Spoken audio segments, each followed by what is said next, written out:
안녕하세요. 안녕하십니까. 예, 도의원의 북한 해방.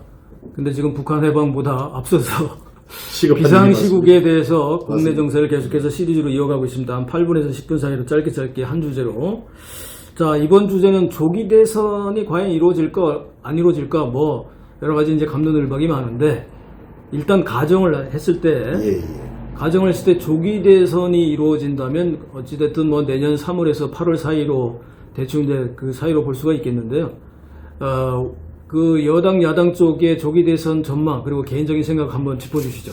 먼저 개인적인 생각을 먼저 말씀드리고 싶은데요. 어쨌든 저는 탄핵 불인용이라고 하는 그런 부분에 대한 원칙을 갖고 있고 그런 바람을 갖고 있기 때문에 조기 대선의 가능성은 없다라고 하는 부분들을 명확하게 저는 가지고 있다 이런 걸 먼저 말씀을 드리고요. 앞서 우리 김 박사님이 말씀하신 대로 그래도 가정을 해본다면 지금의 현재라든지 국민들이 국민들이 궁금해하고 또 여러 가지 이제 혼돈의 상황이기 때문에 그것을 한번 가정을 해본다면 결국 어쨌든 대선이라고 하는 것은 양대 진영이 이제 싸우게 되는 그런 상황이 될 텐데 우선은 이제 민주당 내부에서는 이재명을 필두로 한 또 대선 주자들이 여러 가지 경합을 벌이게 될 겁니다. 가장 유력하게 진행될 수 있는 부분들은 이재명과 비명과 친명이라고 했을 때 이재명과 저는 이제 김경수 비명계에서는 김경수와도 급급 기국을 했지 않습니까? 그런 과정을 보게 되면 나름대로의 그들의 플랜도 가지고 있다 이렇게 보여지고 여기에 덧붙이자 그러면은 경기도지사를 하고 있는 김동연 정도 해서 3파전으로 결론이 날 것 같고요. 또한 우리 이제 우파 진영으로 한 또 양대 진영으로서 국힘당 내부를 보게 되면 사실 지금 이제 뭐 명태인지 뭐 노가리인지 모르겠습니다만 그 사건으로 인해서 여러 가지 지금 그 리스크를 안고 있는 사람들이 많이 있습니다. 우리 여기에는 또 후보들이 꽤 있었잖아요. 뭐 오세훈 후보도 있었고 또 뭐 또 지나간 이야기라고 할 수 있습니다. 홍준표 또 어쨌든 또 이 배신의 대열에 끼어들었던 안철수 뭐 등등의 사람들. 윤석열은 저는 뭐 머릿속에는 없습니다만은 어쨌든 뭐 요즘 뭐 또 나오긴 나오더라고요. 또 뭐 그리고 또 이 개요는 뭐 이준석도 이야기가 나오고 있고요. 여러 가지 뭐 나오고 있습니다만은 사실 이게 이 명태균의 리스크가 어떤 파장을 불러일으킬지는 잘 모르겠습니다만 우파 진영 내에서는 결국 대한민국의 가치 중심이라고 하는 차원에서 또 그리고 윤석열 대통령과 또 나름대로 대한민국이 나아가야 될 또 트럼프 행정부와의 어떤 여러 가지 어떤 콜라보 이런 부분들을 생각했을 때 우리 국민적 열망들이 비록 지금 경제가 어렵고 힘든 과정이지만 그것을 계속적으로 이어지게끔 만들어내는데 우리 국민들도 동참하지 않을까 저는 그렇게 보여져서 국힘당 내부에 또 어떤 그 열광의 도가니가 또 만들어지겠죠. 그 안에서 그럴 때에 오세훈 후보 또 그리고 여러 가지 지금 원외에도 이런 부분들이 김문수 지사 이야기도 좀 많이 나옵니다.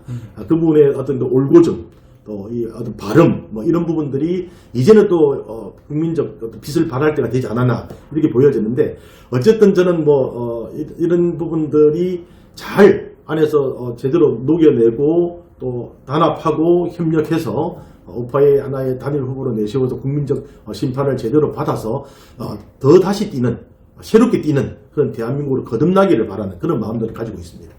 일단은 뭐 이제 두 가지로 나눠서 봐야 될 것 같아요. 저도 이제 개인적인 생각을 제 채널 이제 동지님들한테 말씀드려야 될 것 같아서 일단 이재명 대 누구냐 이거 하고 그럼 이재명이 사법 리스크가 돼서 제외됐을 때의 누구냐 이 두 가지로 지금 한번 나눠보면 그거하고 상관없이 어쨌든 우파는 별로 변동이 없을 것 같아요. 어쨌든 그 고만고만한 사람들끼리 어차피 나올 사람 또 나올 거고 근데 중요한 거는 이게 완전한 단일화를 우파가 이뤄낼 수 있느냐 없느냐가 이제 결국은 관건이고 승부가 될 것 같고 좌파 쪽에서는 이제 이재명이 뭐 완전 독주니까 근데 그 두 번째 케이스로 이재명이 사라진다면 이재명 같은 경우도 지금 뭔가 보험을 하나 드러나야 되기 때문에 그래서 이제 저쪽에서 나오는 얘기가 이재명 그러니까 친명계 쪽에서는 김민석이가 계속해서 들썩들썩 하는데 물론 지명도는 낮습니다만 김민석이 일단 거론이 되고 있고 그런데 비명계 쪽에서는 뭐 김동연 말씀하셨던 대로 김동연, 김부겸 뭐 좀 어리지만 이제 김경수 뭐 이렇게들 나올 텐데 그 외에 뭐 마땅한 주자들이 저쪽도 사실 별로 없는 거는 양쪽은 마찬가지죠. 우파나 좌파나 늘 그나물의 그 밥이었고 이러다 보니까 결국 이재명이 제끼게 된 다음이라면 군웅할거에서 양쪽에서 누가 어느 쪽이 더 완벽한 단일화를 국민들에게 보여주고 단일화된 모습을 보여주냐, 이거 이제 승부가 날 것 같아요. 만약 조기 대선을 한다면. 예, 예.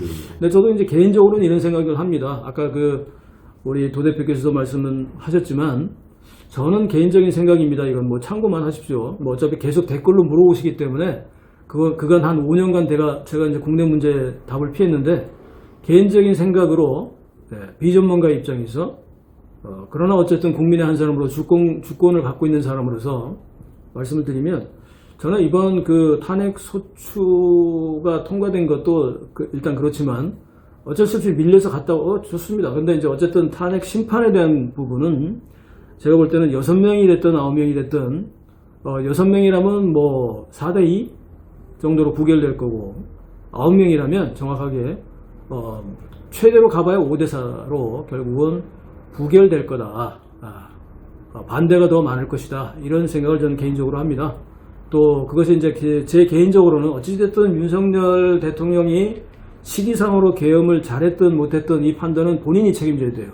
제가 개인적으로 생각하면 시점은 또 틀렸고 방법도 틀렸고 책임져야 되고, 그런 아쉬움이 있어요. 예, 김건희 문제에 대해서도 더 명확하게 책임져야 되고 다 책임져야 됩니다. 그런데 지금 우리는 그 문제에 집중할 것이 아니라 실제로 반란까지 내란까지 이렇게 막 뒤집어 씌우는 저들과의 체제 수호 전쟁이 더 중요한 목표가 되어야 된다, 이런 말씀을 드리고 싶습니다. 따라서 그렇게 본다면 저는 이번 탄핵, 물론 윤 대통령 분명히 만약 탄핵 소추가 부결된다 해서 복귀한다 하더라도 정신 차리고 제대로, 그동안 인사 문제 개판이었고, 지금까지 해왔던 모든 것들이 자기 위주였고, 이런 모든 것들인데 국민들 앞에 무릎 꿇고 석고대죄하고 사과하고 앞으로는 협치 정치를 해야 됩니다.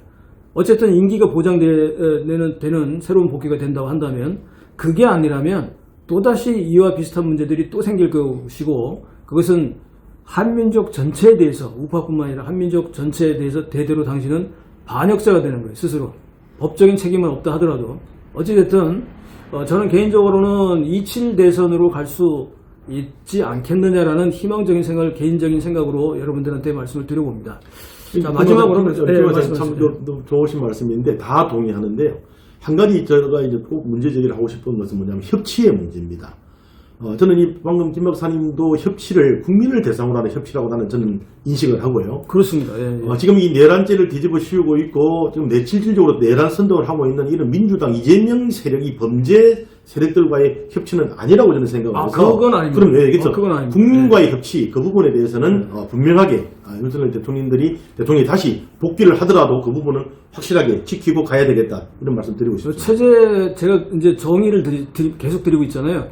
체제 범죄자들 분명하게 이제 조국은 사라졌지만, 자, 이재명이, 김경수, 개인 비리로 못 나오지만 안희정, 이런 사람들이 다음에도 지도자로 나서는 것 자체가 이거는 문제라고 생각하고요. 대한민국의 수치입니다. 이거는. 민주당에서 이를테면 김동연이 지금 이제 무소속으로 나와 있는 양양자, 이런 사람들과의 협치를 말씀드리는 거지, 절대로 그 안에서 줄 서 있는, 이재명에 줄 서 있는 이 정청래 같은 이런 인간들, 정신당은 송영길이 같은 이런 인간들하고의 협치는 절대 아닙니다. 그래서 그런 부분이고, 마지막으로 하나 더 한 말씀 하시고 이제 끝냈으면 좋겠습니다.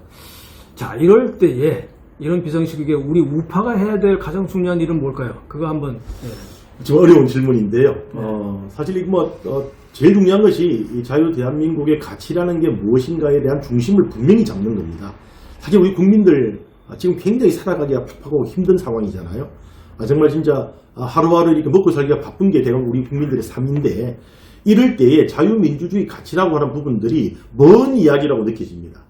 그러나 그 자유민주주의 가치가 없으면 정말로 스스로 살아갈 수 있는 그 자유마저도 잃어버리게 되는, 공산전체주의 사회에서 무슨 자영업이 있고 무슨 진취적인 어떤 이야기들이 나올 수 있겠습니까? 그럴 때 그 자유민주주의 가치를 알고 그것을 확산해야 될 인물을 가진 이 우파 세력들이 제대로 이제 정신을 차리고 무한 책임을 져야 됩니다. 그 무한 책임이 저도 마찬가지고 김 박사님과 마찬가지지만, 무한 책임이라는 그런 자세 속에서 앞으로 다가오는 전국이 그냥 일일 희비하는 것이 아니라 정말로 제대로 된 우리의 미래를, 우리의 후대를 위해서 내 하나 희생하겠다라는 그런 각오로 쭉 그렇게 희생해 왔지만 그 희생의 연장선 속에서 더 한층 노력해야 되겠다라고 하는 마음가짐으로 우리 자유우파 진영들이 나아가야 된다. 그런 부탁의 말씀을 드리고 싶습니다.